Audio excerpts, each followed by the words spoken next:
मी गेली 65 वर्षे संघाचा स्वयंसेवक आहे.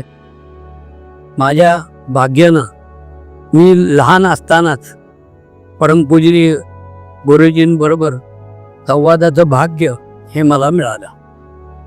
मी शनिवार पेठेत राहत असताना जवळच्या एका सायम शाखेत जात होतो. वामनराव वेलणकर नावाचे आमचे बाल शिक्षक होते. 1 वर्ष पूजनीय श्री गुरुजींचा पुण्यात मुक्काम असताना ते आम्हाला सर्व बाल स्वयंसेवकांना त्यांच्या भेटीसाठी घेऊन गेले.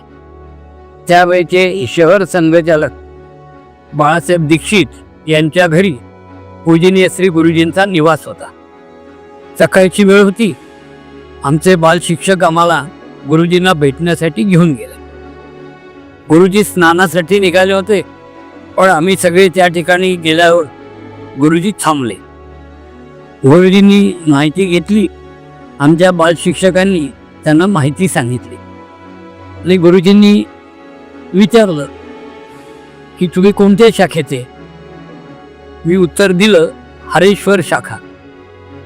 तत्काळ गुरुजी असं म्हणाले की अरे हरेश्वर नाही, तुझ्या शाखेचं नाव हरिहरेश्वर आहे. आमच्या बाल शिक्षकांनी आम्हाला सांगितलं होतं की उद्या आपल्याला गुरुजींना भेटायला जायचं आहे असं आदल्या दिवशीच सांगितलं होतं. त्यामुळे गुरुजींचा अभ्यास भरपूर आहे. गुरुजी आपल्याला प्रश्न विचारतील तर तुम्ही सगळ्यांनी गुरुजींना भेटायला येताना अभ्यास करून या. मी सकाळी त्या दिवशी इतिहासाचं पुस्तक वाचूनच त्या भेटीसाठी गेलो होतो आणि बरोबर गुरुजींनी विचारलं, काय अभ्यास केला होतास का? मी हो म्हणालो.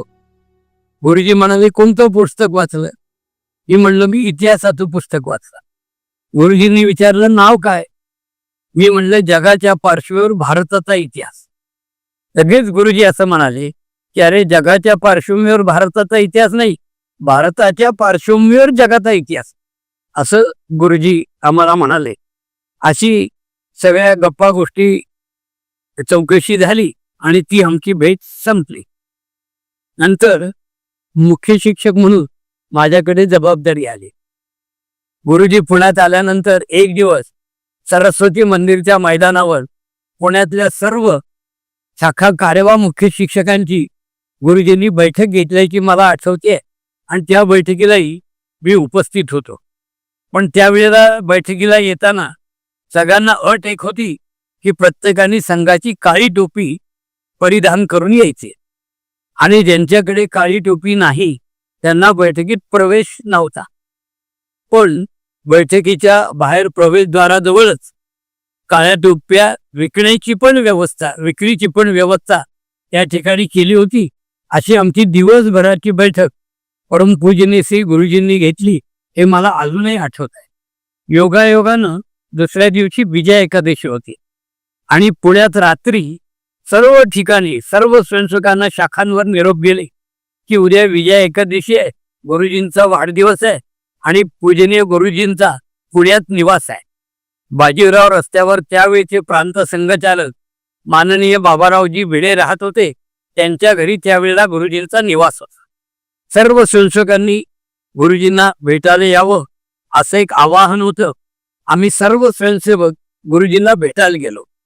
गुरुजी प्रत्येक स्वयंसेवकाला नाव विचारायचे.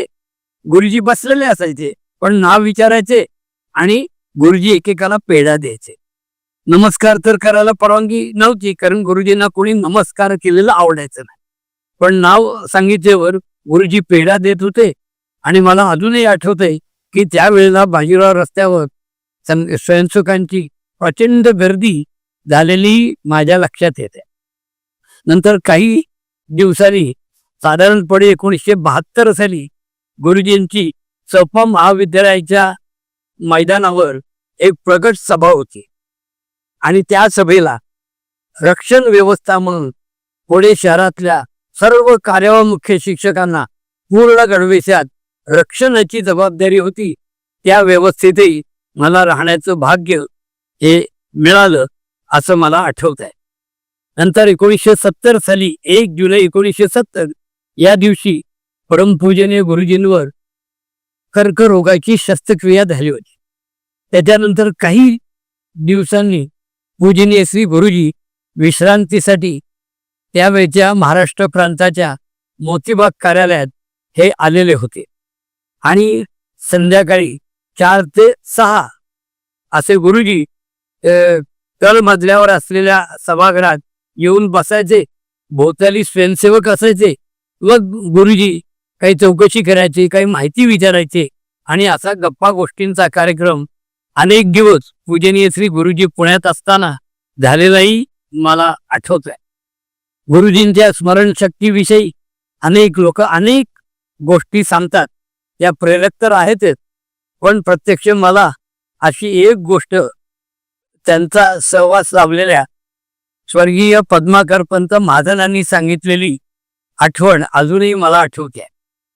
ते म्हणाले की मी असाच लहान असताना बालसंशोधक असताना गुरुजी पुण्यातून बाहेरगावी प्रवासाला जाताना आम्हा सर्व बालसंशोधकांना ते पुणे स्टेशनवर आमच्या बालशिक्षकांनी नेलं आणि गुरुजी ज्या डब्यात होते त्या डब्याजवळ आम्ही सगळे ओळीत उभे राहिलो.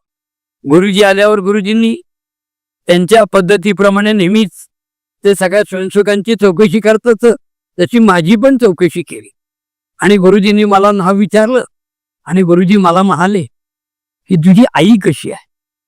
हा प्रश्न गुरुजींनी विचारल्यावर मी क्षणभर थांबलो. हे गुरुजींच्या लक्षात आलं. क्षणभरानंतर मी गुरुजींना म्हटलं की मला आई नाही, मी मावशीकडे राहतो. नंतर ज्या ज्या वेळेला गुरुजीची माझी अशी प्रत्यक्ष भेट झाली, बाल असताना झाली, नंतर मी हवेली तालुक्याच्या कामात असताना झाली, त्या प्रत्येक वेळी गुरुजींनी माझी चौकशी केली. त्यावेळेला तुझी मावशी कशी आहे विचार.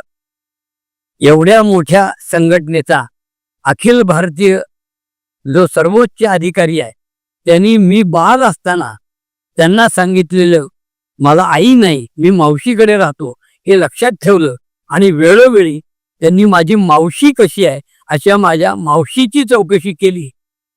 त्याचा माझ्या मनावर खूप खोलवर परिणाम झाला.